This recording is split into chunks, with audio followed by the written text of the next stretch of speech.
So, welcome to Hire Right the First Time. Today is sponsored by Central Valley Regional HR Hotline. My name is Anna Manzano. I'm the digital media and event strategist here at the California Employers Association. And again, we just want to thank you for taking time out of your lunch hour to spend with us. So, before we get into today's training, I have just a couple details to go over with you. So, as you see, your audio is muted for today's presentation, but there are going to be lots of opportunities to engage during the training. One of the ways you might want to engage is by asking questions. So you can enter those into the chat box at any time, and we will do our best to address them as we go. I will be here the whole time watching that chat box, watching that Q&A.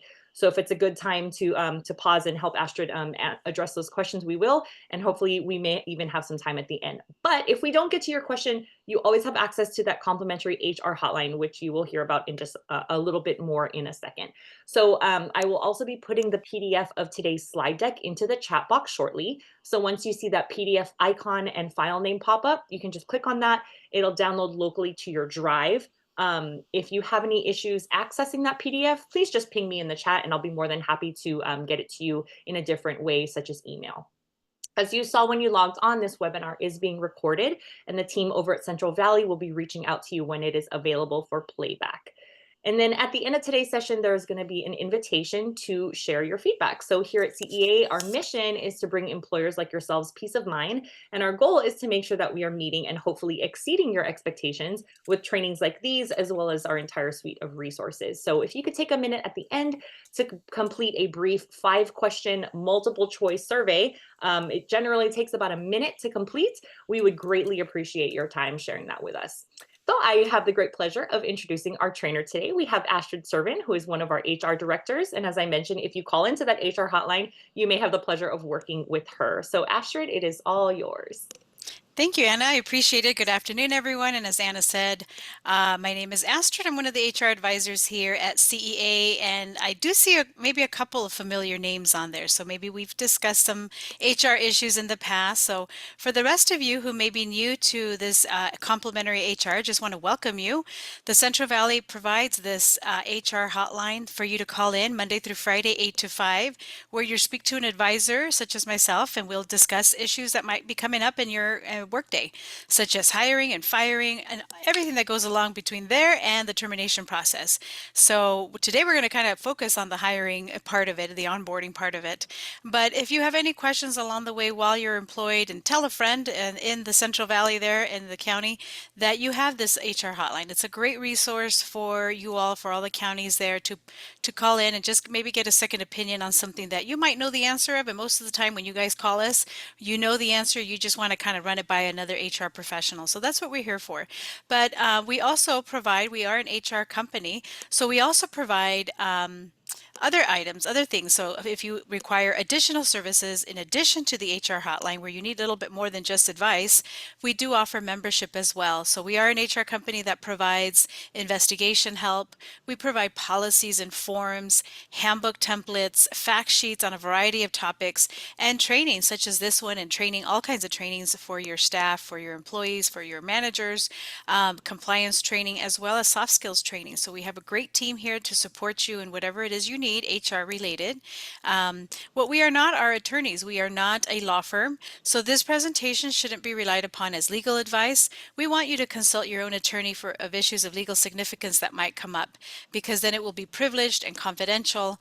And we want you to make sure that those things go to your attorney. A lot of times we can help you get there. We can help you package kind of it up, what your questions are for the attorney. But there are things that are going to be out of our scope here at CEA. So we want to make sure that you're aware of those, and when it is you need to go to legal. So for today, we are going to be talking a lot about hiring. So we're going to cover the following topics of how to maybe build a strong team for you, starting off with a great new hire. What does it take to find that new hire? We'll dive into crafting clear and compelling job descriptions, and we're going to sharpen your interview skills. And remember, the interview skills are going to be so that they get to know you and you get to know them. It works both ways. And then implementing pre-employment best practices to ensure a strong match as well. And then finally, we'll explore effective onboarding strategies that sets that new hire for long-term success. We want them to stay a while. So we want to make sure that we get it right and that we're compliant all along the way. So we're going to talk a lot about compliance today and making sure that you have what you need to start that new employee off for success. So let's get started. So before hiring, it's important that you determine what kind of worker you want. What kind of worker does your business need? Do you need a long-term employee or do you need a short-term independent contractor? So you're going to decide that first. What is this? Is this project-based where I just need someone to come in and do a job as an independent contractor? Do they even qualify to be an independent contractor? We're going to talk about that next. Maybe it's just a very short-term project where you just need a temporary employee because you can't do an independent contractor. They just don't fit the criteria. And so you're going to hire them from an agency. It might be cheaper to do it that way. Maybe you're an employer that has high turnover and it makes sense to use an agency to kind of filter out and weed out the people who may not make it into this position. Or are you requiring a regular employee, which is probably going to be most of you there? And then you're going to decide whether they should be exempt or non-exempt, and we'll talk about that, whether they be full-time or part-time. So defining your needs helps you make that right choice for your team and your budget. And you want to do this right at the very beginning. So lots of times we just kind of go in it and we think we know what we want, and then it ends up backfiring, and you got to start all over again. So you've decided you're going to hire a worker. And you need to determine whether that is an employee or an independent contractor. This is going to be crucial because there's a lot of legal and financial reasons why you need to get this right. Misclassification of a worker can lead to quite a few legal disputes and penalties and compliance issues, especially nowadays. This ABC test is within the last few years, so we want to make sure that we get it right. As a general rule, a person providing labor or services for pay in California is considered an employee. So we're going to default already when a worker comes to provide work for you, they're going to default to an employee rather than an independent contractor. So it is up to you, the employer, to determine whether they qualify for the exemption as an independent contractor if you in fact want to do a W-9 and not a W-4. So you got to determine that ABC test, and we're going to go through it really quick. The ABC test means that you are free from control and direction of the hirer. You're not controlling that time or that direction of that worker. That worker is using that independent judgment. They're going to perform work that is outside the usual course of the hiring entity's business. So you are a painting company and they are a graphic artist. Very different work. We're doing different work.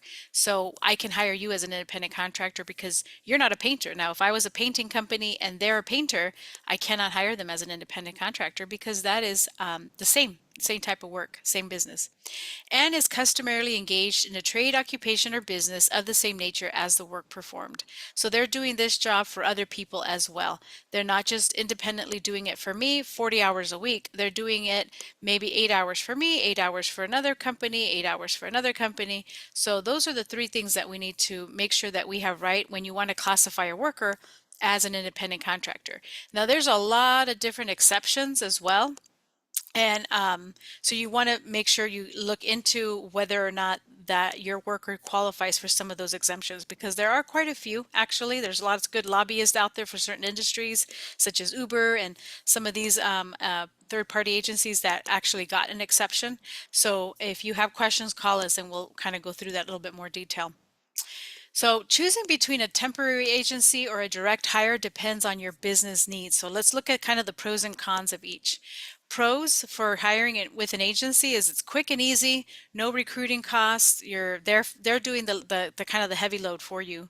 There's no impact on your payroll taxes. Workers' comp is not an issue, sorta. There's a good trial period for you and the temporary employee, so you're kind of get to know each other both to see if it's a good fit.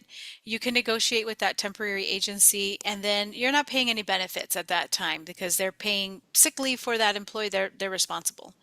The cons is, you kind of lose that pride of ownership in the company. They're not fully vested as an actual employee of yours. So sometimes that leads to instability. You're not investing in that long-term growth for that employee. And then the employer can have that false sense of security that they're just not in it completely committed to you. And then there is potential liability still because you can be a co-employer with that agency. So especially nowadays in California, there's a lot of disputes of we're sharing this employee, and sometimes we can get into some legal problems or issues because we're co-employers. So be careful with that as well. So let's talk. Earlier I said you need to, if you're going to hire that employee, You also have to determine their classification, whether they're exempt or non-exempt. Are we going to hire them as a salaried employee or as an hourly employee?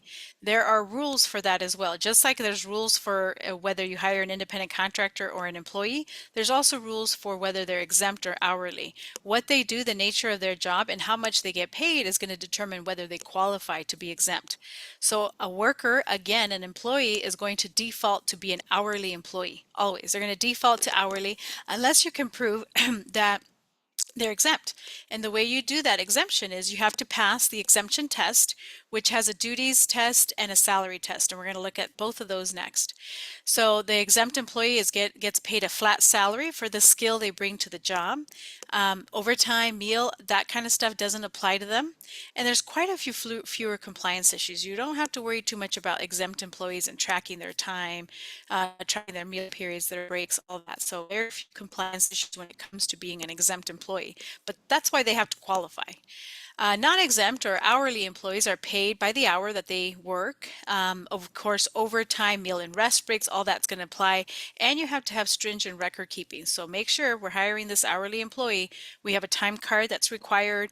We're tracking their lunches and meal periods. All that good stuff is happening with our hourly employees. Lots of record keeping with them. So this is just a brief overview of our salary where we stand right now for 2025. All employers are paying at least $16.50 unless you're in a different county or city where it might be higher, but the minimum wage statewide is $16.50, which also bumps the salary. So when we have a bump in minimum wage, we have a bump in our exempt salary. So currently right now it's at $68,640 for that exempt salary. So make sure that we're paying our exempt employees. Again, this is one of those things where if you want an exempt employee, you have to pay them the minimum. And by the way, if an employee is working in a different city or municipality that has a higher minimum wage, we are still going by the California salary for the exempt folks. We don't have to double the minimum wage, multiply it by 2,080 of the city where they're working. We're going to use the state one for the exempt salary. So you might find that in the last few years, you have increased your exempt employee salary quite a bit because minimum wage keeps bumping up, which is bumping up our exempt salary. So if you find yourself in that situation where you're just kind of can't keep up with continuing to increase your exempt employee salary, then you may want to consider transitioning them to an hourly employee. So we do have, I think, the attachment in the chat, and we have a bit.ly here that helps you transition that exempt employee to an hourly employee, because there are a few things to just be concerned about, some morale issues around that, even where exempt employees get a little bit hurt that they now have to be hourly and they have to track their lunch and meal periods. So just a few employee relations tips for you on how to have that conversation that you might find useful.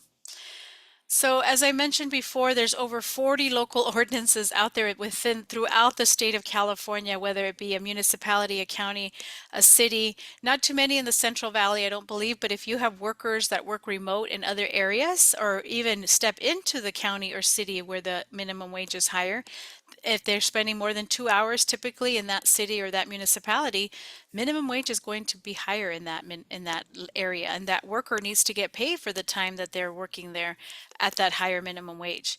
And typically when there's a higher minimum wage, there's also a higher paid sick leave, more than likely a paid sick leave policy that is higher than California's. So be careful, just be watchful of that. I wanted to mention it because sometimes we do hire in other areas, and we need to be cognizant that that's the law that applies where the employee is working.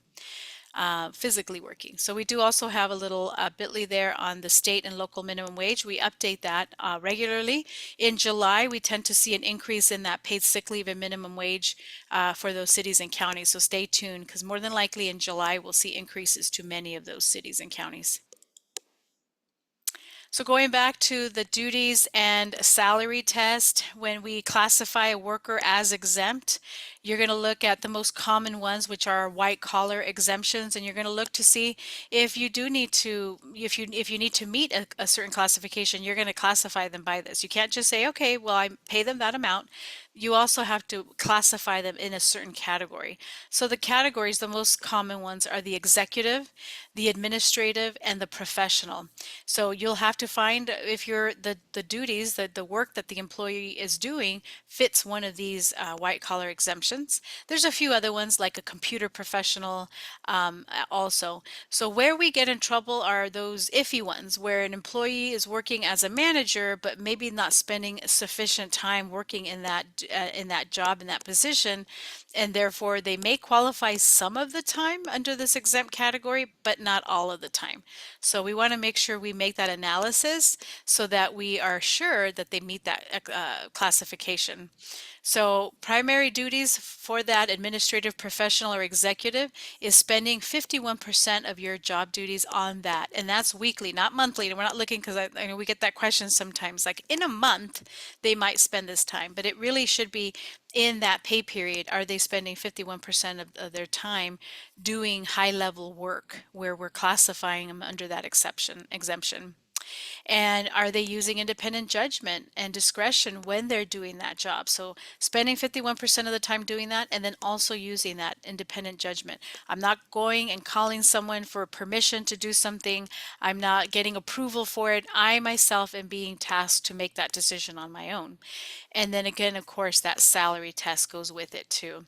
So we do have, if you're a CEA member, we do have, and I believe actually the exemption worksheets are complimentary for everyone. I believe, I'm not 100% sure. Anna could maybe correct me, but we do have on our website exemption worksheets where it forces the employer to kind of analyze the job that you're going for and list things out to see if you meet that criteria. And it will be separate for every exemption, the professional, the executive. We have one for each one, administrative. So I encourage you to take a look at those forms and really make an analysis. Even if you have a current job you're pretty sure of, a typical one that is iffy are like those office manager positions, because office managers, you know, manager, right? You have, it's in the name, but a lot of times they're just not spending 51% of those job duties doing independent judgment and use of discretion. They're just not, and so they don't quite meet that criteria. Another one that gets people in hot water, and I know a lot of companies have been in legal problems, are those working managers, you know, at CVS or at Rite Aid, where they're working alongside their employees. They're also managing and interviewing and hiring and terminating, but they're just not spending sufficient amount of time with those manager duties. A lot of times they're just working alongside that employee, and that's why they wouldn't meet it. And there's been a lot of class action lawsuits because of that. So we want to make sure in the get-go we're getting it right. So now that we've covered exempt employee classifications and whether you're going to hire an hourly or an independent contractor or an employee, let's move on to the next key step in the hiring process, and that's advertising, applications, and interviews. Because finding that right candidate starts with attracting top talent, streamline the application process, and conducting effective interviews. So let's look at the recruiting process first. Recruiting the right talent is the foundation of a strong team. You want the right from the onset, right? So a well-planned recruiting process is going to help attract the person that you want, that ideal candidate that fits your company's needs. So we're going to share this with you. There's really no wrong way of doing this. Well, maybe you want to make sure you're compliant. So we're going to talk about the interview process step by step, and we're going to give you an example of what CEA does. So by the way, you don't have to interview everyone who applies. This is what the streamlined process is going to show you on how it is that we do things. So we post the ad, right? After we posted the open position, we do it internally and externally. We then screen the resumes and look through those. How many of those applicants followed the direction in sending in their resume? How many of them have the qualifications that we've asked for? We're going to sift through that. Do they have typos on that resume? You know, what's your criteria that you're looking for? Do they meet those qualifications? And then for the job application, we then send out emails to all the applicants we're interested in, so that once we screen them, then we look at those that we're interested in and we ask them to complete an online application. And we give them a deadline. You have to do this application by this deadline. It's like a funnel process, right? With each step, we're narrowing it down the number of applicants who are going to end up actually being interviewed. And then we conduct those screening interviews. Once that we have that application back, we're now conducting phone interviews with the ones we like the most. And then after conducting those phone interviews, we funnel it down again, narrow it down to the ones we want to actually interview and select on-site interviews for. And then after doing that, conducting those on-site interviews, we then check for references. We're looking at again, how do other previous employers talk about them? How do people that they want us to talk to, what are they saying about this candidate? And then we might conduct a second on-site interview then to ask for additional information. Maybe we talked through and we've actually, after maybe talking to references, we realize there's a little bit more we want to ask. So we ask additional questions. We might come back and have them do a second interview, maybe with a different person to see how they feel about the candidate. And then finally, we make that job offer. So it can be quite a few steps, but not really. You just got to get it right. And again, we're trying to funnel through. We're really just trying to narrow down our selection on the proper candidate and who we want. So that's kind of an idea of what you can do. Well, and that's quite a bit of work. I realize that it's like, it can be overwhelming, but if you get your process and right, it's not going to be as daunting.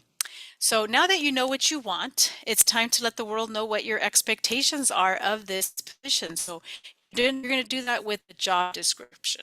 So we're going to look at things that we want to consider describing in that job description. And this is going to be part of the employment life cycle. We're going to keep it in the personnel file. It's going to list out things like your job responsibilities, the expectations, the essential functions. It's not legally required to have a job description, but such a good best practice. It's going to really set clear expectations. It helps attract the best fit. You're narrowing down about what it is you want.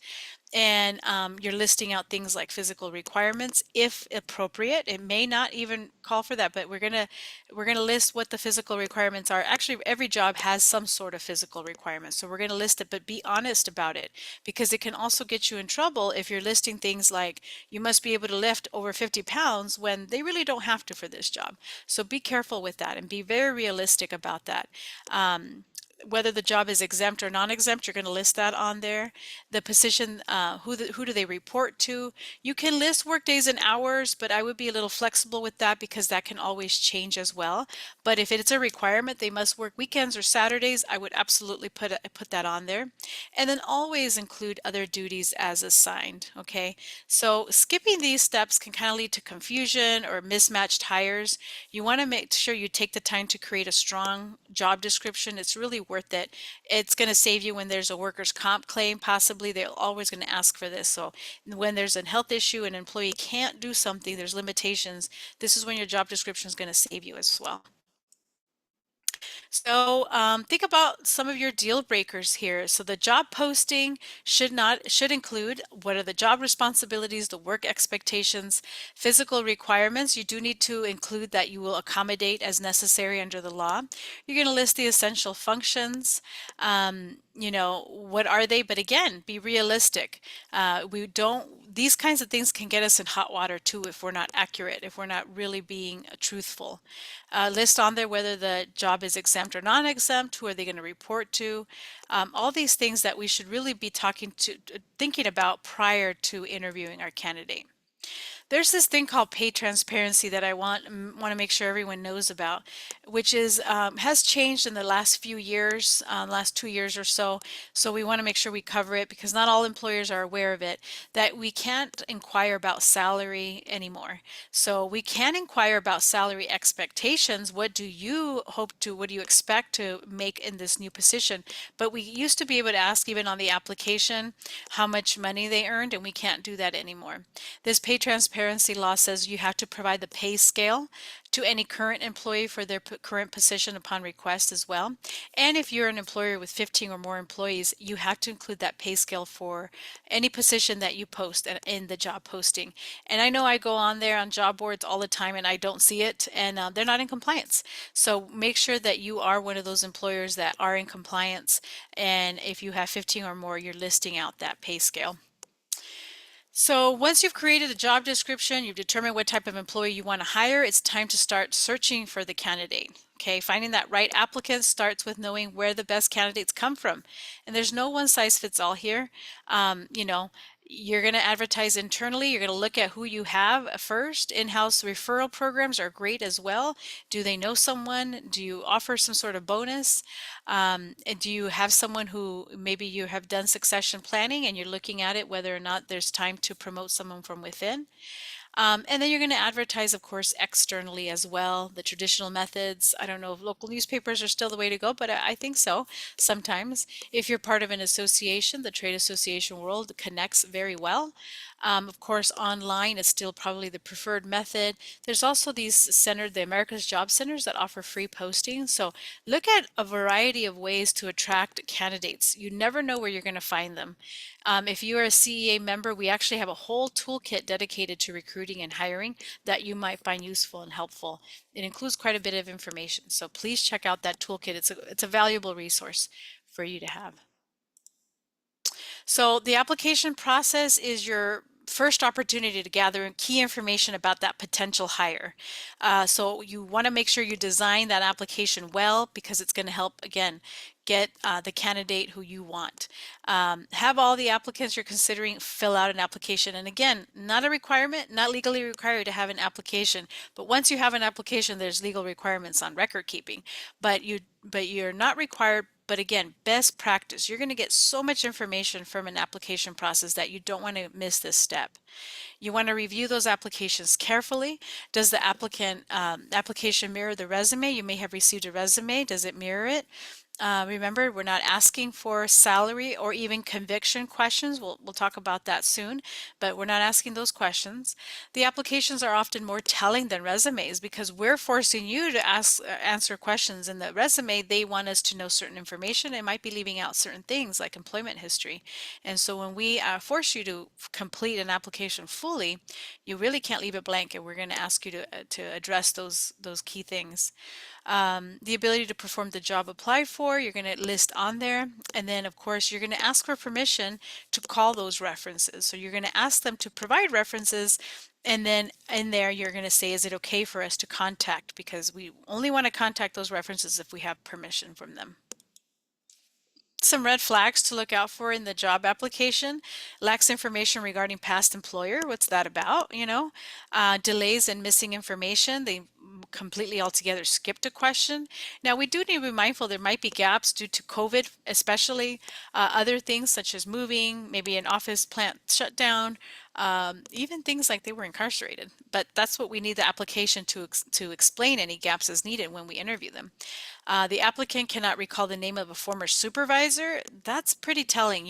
Most people remember their supervisors' names.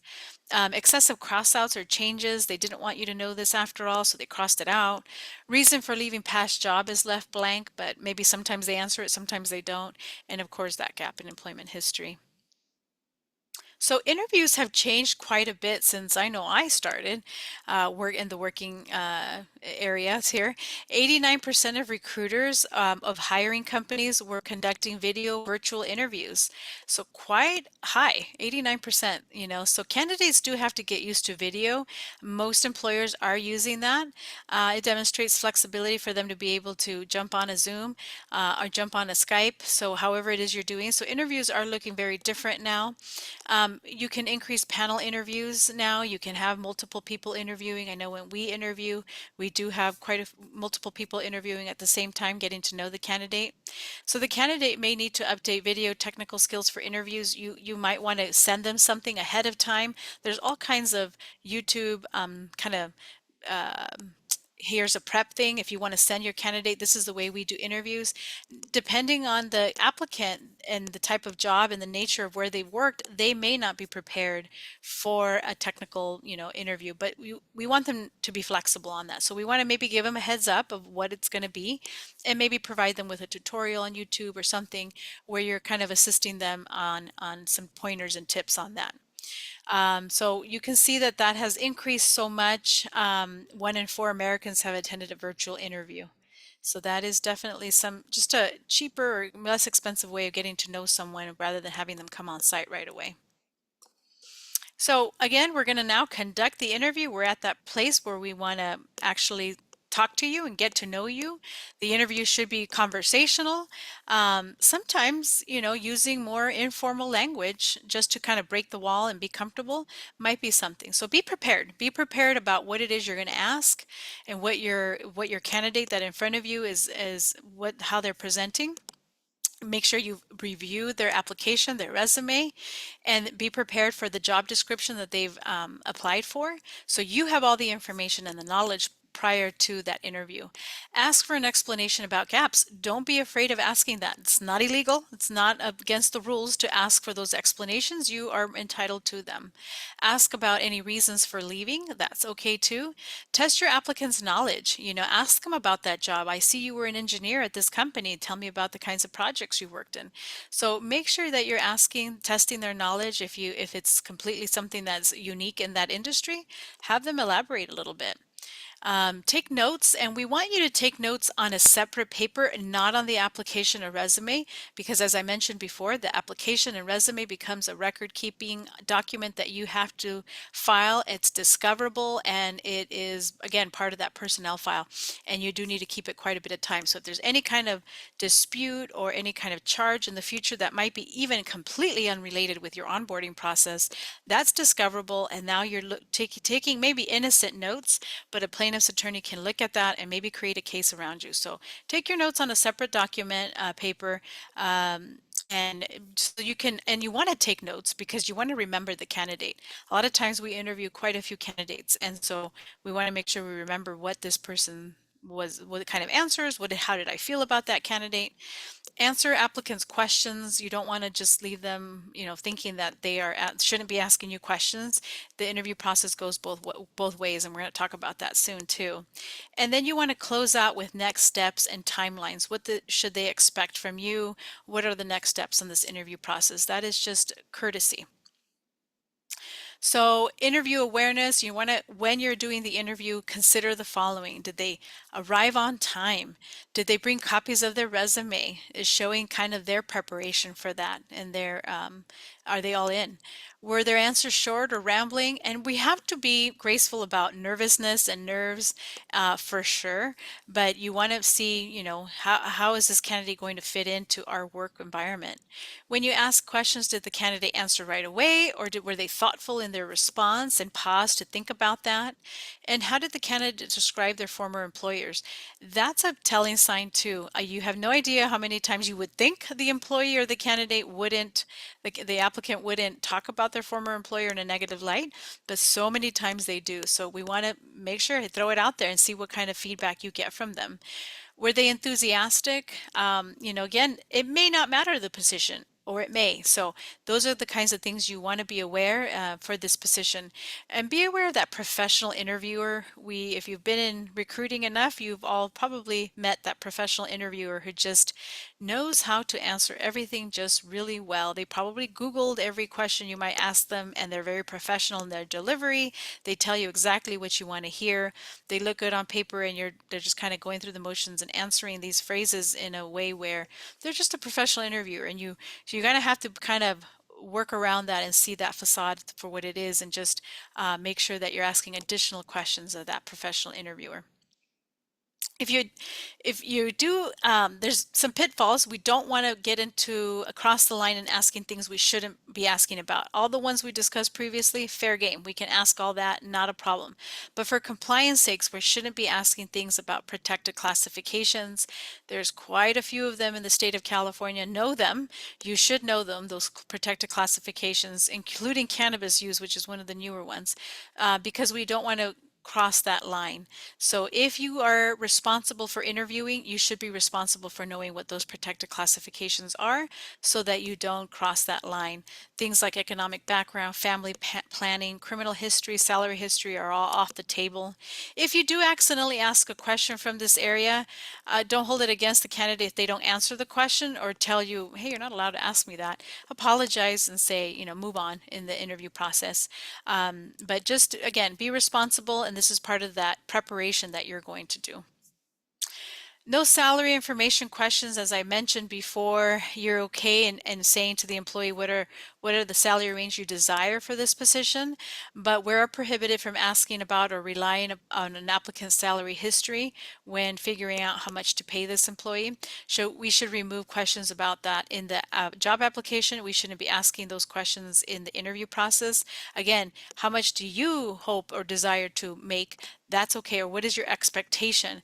But we're not going to ask how much did they earn in a previous job. And if they request that position, that salary range, we're providing it. We're already providing it if we're 15 or over. And okay, some common interview questions. And again, this is taken, we have some of these things for our members as well, where you have ideas of asking questions. We have it for management. We have it for even for customer service. So depending on who you are, we might have these resources available, but we have some here too. These are open-ended questions that are going to leave maybe the employee, I'm sorry, the applicant getting a little bit more into detail about how they respond to this. We want them to share kind of their passion for the responses here. We want to see if they're actually alert, paying attention to the question, and that they are providing a detailed answer. So what interests you about this job? Were they prepared? Did they look at the posting? Did they look at our website? Did they do a little research about what it is we do? It's really going to show their responsibility in prepping for that interview. Why are you thinking about leaving your job? That's a really good question. We want to see what kind of answers they give us. They can range in so many different ways. You know, they're ready to move up, they're ready to move into a different industry, they don't like their management, they don't like their coworkers. Can they elaborate on that? Why did you leave your last job again? Why would you excel at this particular position? What part of this job do you think you will be most challenging? As you can see, these are not yes or no questions. They will require them to give a response. And of course, the tell me about a time when, those are always really good. It's forcing them to really think of something, and they should have, again, be prepared to answer questions like that. What would you do in your first 90 days if you get this position? That's another good one. You know, during the first 3 months, what do you intend to do? If they're looking at that job posting, they can probably answer from there what this job is going to be like. And then, of course, why should we hire you? That's always a good question. We want to see that we're going to have them showcase what the best of them are, what kind of things, attributes do they bring to you, and why they should be considered. We have this behavioral interviewing. It's a more personal style of interviewing, and it might be successful for that person who may have a hard time, maybe again, giving more elaborate answers. It focuses on experiences, behaviors, knowledge, and abilities that are job related.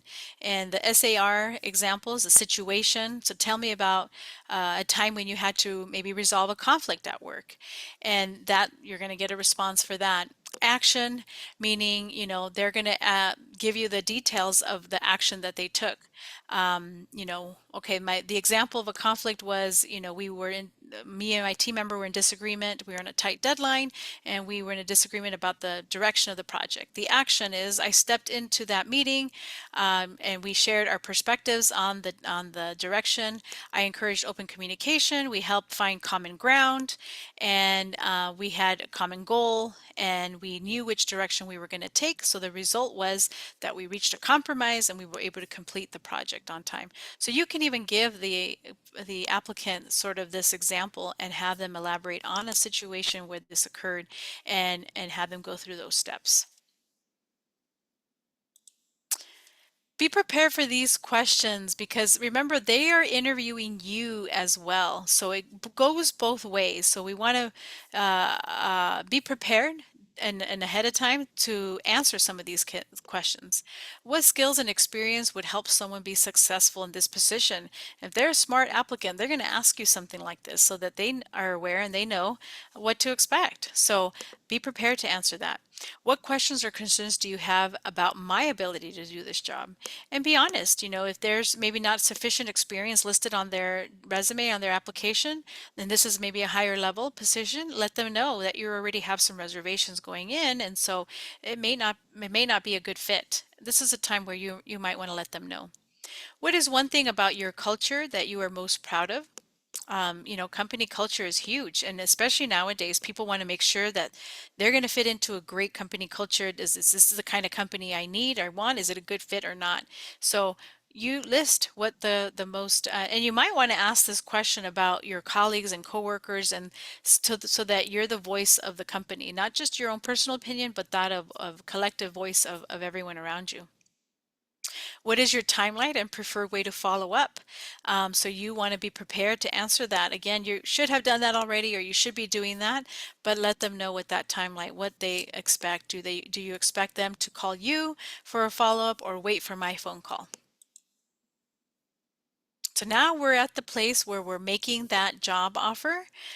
So we're gonna make sure that we have all that already in place because it may trigger negotiations. You know how much you're gonna pay, and especially in a tight labor market, offers start the negotiation process. So you're gonna make that offer. Make sure you've done your comp surveys. If you need comp surveys, I know we at CEA do those compensation surveys. So if you need help with that, know what's out there, know what your competitor is paying. So the art and science of securing agreements between two or more independent parties, that's negotiating. So make sure you have that skill set in place there. Know the market in your industry, your location, and be prepared to explain the entire offer. So including benefits, which goes a long way. Do you offer other things, medical, 401k? Do you offer an EAP? Do you offer flexibility with schedules? All those things should be discussed during that offer time. And then again, do you have the authority and power to negotiate? Do you have to go back to someone to check on that number? Know how to respond to that and be comfortable with that silence because it may be where they're thinking, you're thinking. So just, it does require a certain skill set, but not anything you can't learn. Be prepared. That's the best key thing here. Your offer letter, you want to have an offer letter. It's always, again, not a requirement, but a best practice to lay things out in writing. But if you're going to do that, do it in a compliant way. The offer letter is going to welcome that offer. You're going to list the position title, the direct supervisor, who they will report to. Any kind of benefit information will be included in that offer letter, in addition to that wage information. And I can't tell you how many times that has saved employers when there's a disagreement or dispute in the future, and we show that offer letter to the Labor Commissioner showing what we agreed upon at the offer letter on site. It's helped and not helped employers, so make sure you get it right. You're going to list the classification on there, the start date, and the person they'll report to, of course. You're going to include a disclaimer for at-will employment. That's very important. We want to make sure this is not a contract for employment. This is an offer for employment. We don't have a contract with you for a set number of time. We have an at-will employment situation here where you can terminate the relationship or I can terminate the relationship. Very important to include. And then a contingency statement about any kind of background check you might do. So this offer is contingent upon a successful background check, pre-employment drug test, or a physical exam, whatever it is that you do, and make sure that you're doing it again, in a compliant way. You're going to state on there, again, very important, that this offer is contingent upon passing that as well. And it's not on here, but I would also offer a deadline. This offer is good through, and then put in a deadline of when that's good through. We don't want it open-ended till forever. You need to move on. If they're not going to make this decision in a timely manner, then you need to move on to the next candidate. So I would include that as well. So reference checks and other considerations, at a minimum, do those reference checks. We've asked for them in the application, or maybe they've provided them in a resume. Make sure you do them. I know that a lot of employers do not give us information anymore, but many do. So always try. And then if they asked you, if they provided personal references, call them up. You never know what kind of information you're going to get. You want to make sure you're being thorough. And so always try to get those references. Third-party background checks we're going to talk about next because we want to do those if that makes sense for your company. It may not, and especially the way the laws are changing now, it really might not make sense anymore for you to do these background checks. Depending on your industry, it may or may not.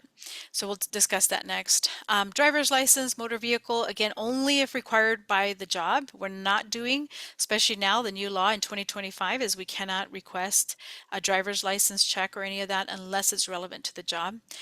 Consider the position, are they handling cash? Are they going into people's homes? So again, certain industries, absolutely things like this make sense, but not all industries will require some of these background checks. So again, criminal background checks, you can't ask about criminal conviction history on that job application or during an interview. You can't ask about this at all until you've made that job offer. So once you make that job offer, you're saying it's conditional passing a background check if that's something your company does. So we cannot consider, and we'll talk about, let me show you the Fair Chance Act. This is coming from the Fair Chance Act, which is statewide.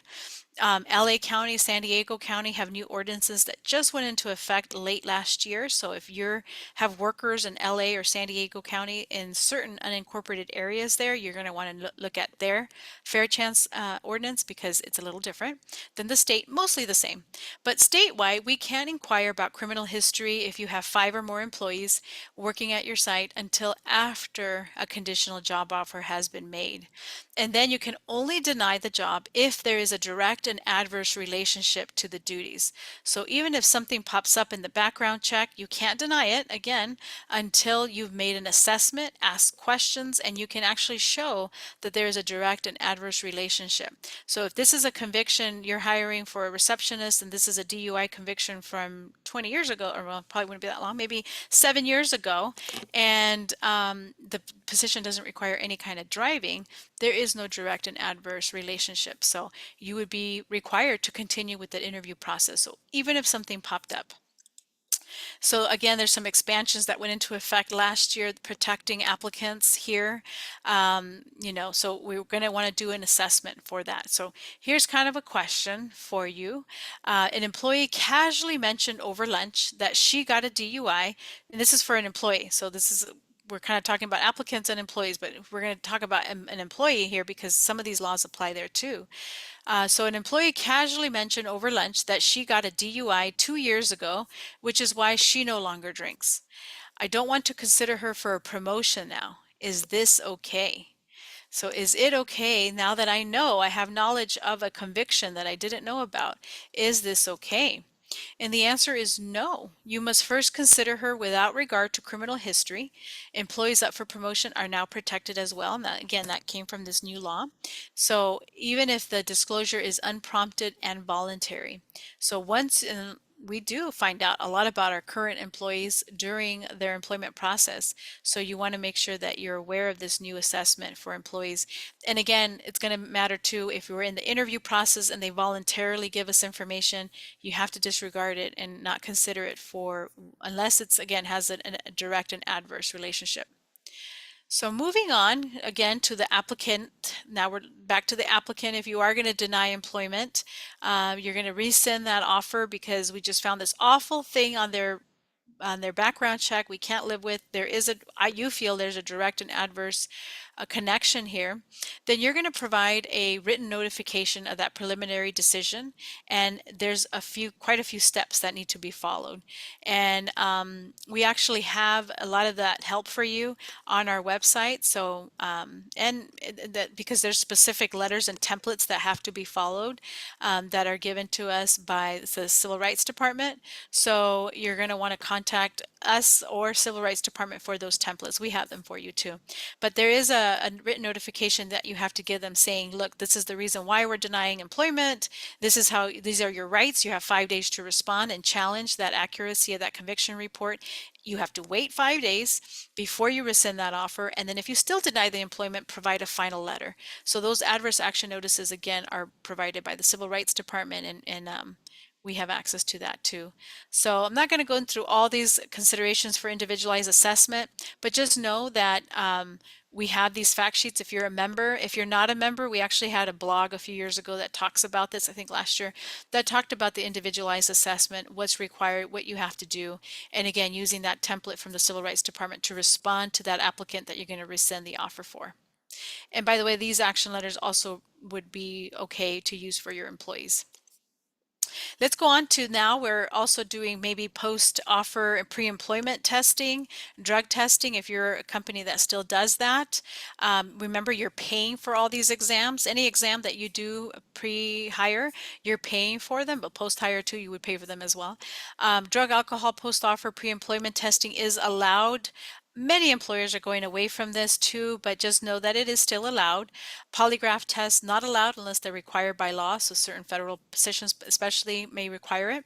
Polygraph tests not allowed against, just said that. Psychological tests are okay, but you do need to allow for some accommodations as well.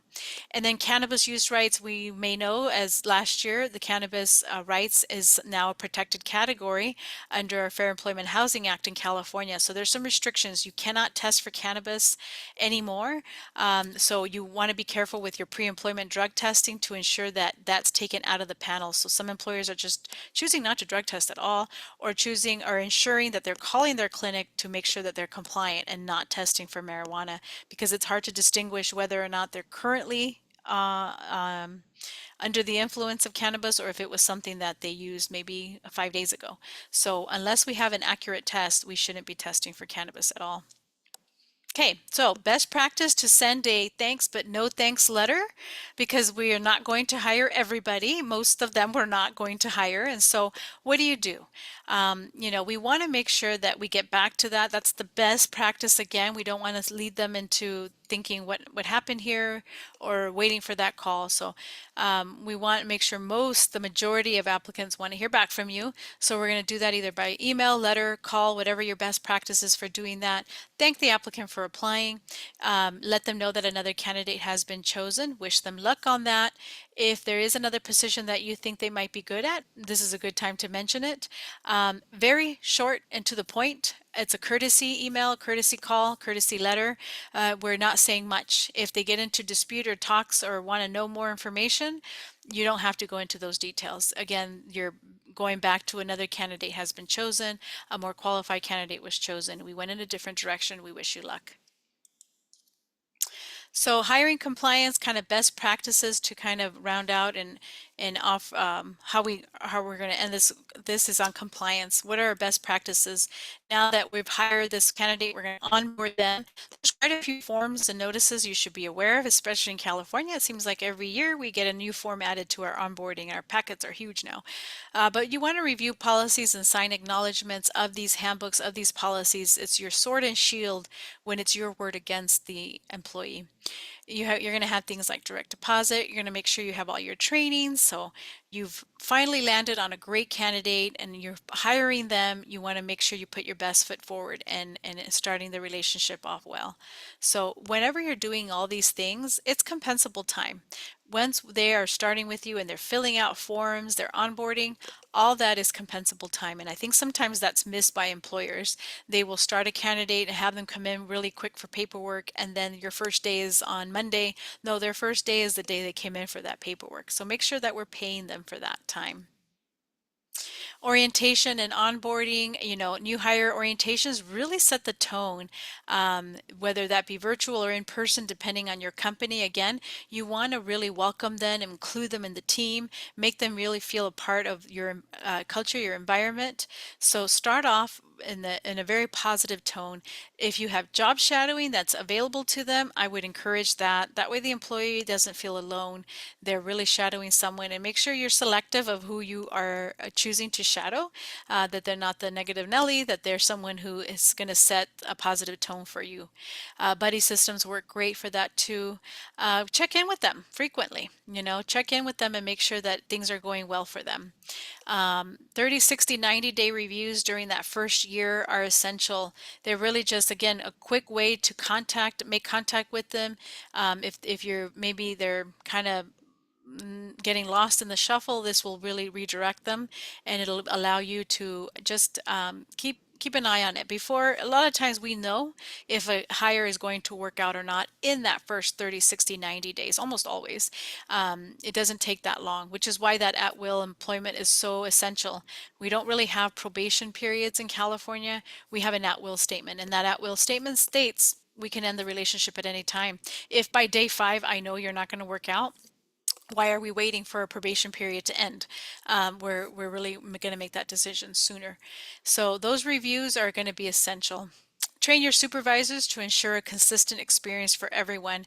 Especially, this is what really gets people in hot water, some employers, because we have one department following this policy and the other department is very lax and flexible. And so then they talk, right? These employees talk, which they have a right to do. And now we're being inconsistent in how we apply policy, and it's not looking good for the employer. So make sure we're training our supervisors on the correct ways of following policy. There are quite a few required forms. I'm not going to mention them all to you, just we have them here. You have the slides. Check your checklist to make sure you have all of these forms.